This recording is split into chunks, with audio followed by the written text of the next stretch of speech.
Puzzle games rely on the player's skill, wits and determination to complete difficult puzzles using logic. However, one bit of poor design can damage that. The game in particular that I'm talking about in this video is called Divide by Sheep, a small but challenging game about moving animals to different islands to direct them onto rafts. I've actually found it a quite enjoyable game to play. It has a mix of different puzzle elements integrated into the core system of animals moving from island to island. So first of all, let me explain the core concept of the game. You can launch sheep from the island they are currently on onto a neighbouring island. Each animal takes up a unit of space, and if there is not enough space, the excess animals fall into the water. Each raft requires a set number of animals in a set order. Although there is everything from bouncy islands to exploding islands to lasers that slice up your sheep into small pieces, the core concepts of the game revolve around the idea of moving a set number of sheep onto the rafts in order. So where did they go wrong? Well, as you may know, many games that come from mobile platformers include a star-based system, rating each level with a number of stars for how well you performed. In their design, I think that they blindly added this in, not thinking about what effect it will have in their game. Because every level has a total of 3 rafts that have to be filled, each star is attributed to one raft. There is a careful balance in between planning how many sheep should be on each island at each time to make sure that you have enough sheep to be able to complete the level without accidentally getting too many sheep or too few sheep, while keeping the game's other mechanics in mind. For example, trying to stop the wolves from eating sheep that you need, or using wolves to eat sheep so that you don't have too many sheep to go onto a raft. At some points this can be quite intricate and complex, and this is my problem.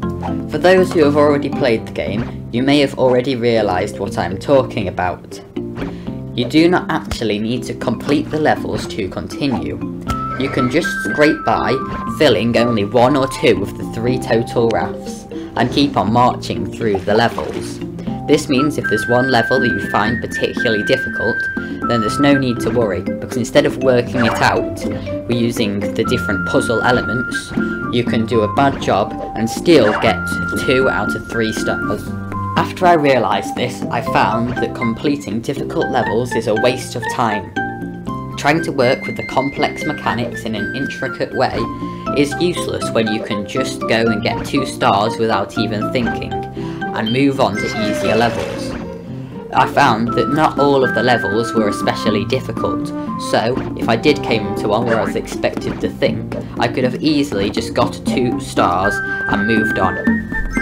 It's human nature to try and cheat the system, even if that is not the most enjoyable method to play the game. I would not be surprised that if I had learnt about this earlier, I may have just got 2 stars on most of the levels, not ever understood the mechanics, and then not enjoyed the game because it didn't really have a difficulty curve, come to the point where I have completed all the levels in a world, not have enough stars to move on to the next world, and just have given up and never played the game again. So, how could this system be improved? I think that the star system was completely unnecessary, and doesn't add anything to the game. I think that a simple, better solution would be a pass or fail system for every level, giving you the ability, however, that if you attempt a level and fail at it, to skip onto the next level, meaning that if you did come across an especially difficult level, you are able to skip it, but without being given nearly all the points that you'd get if you did actually come back and try to work it out.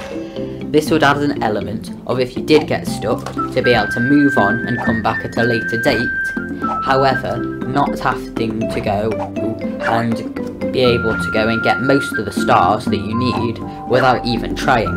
You get a reward for figuring out levels, however you do not need to replay levels again and again and again and again when you're stuck, because you have the skip option. It would be a significantly better system. I think this is just an example of including a system for the sake of it. Because so many games include a star system, they easily thought that they should just implement one themselves, where it actually adds nothing to the game.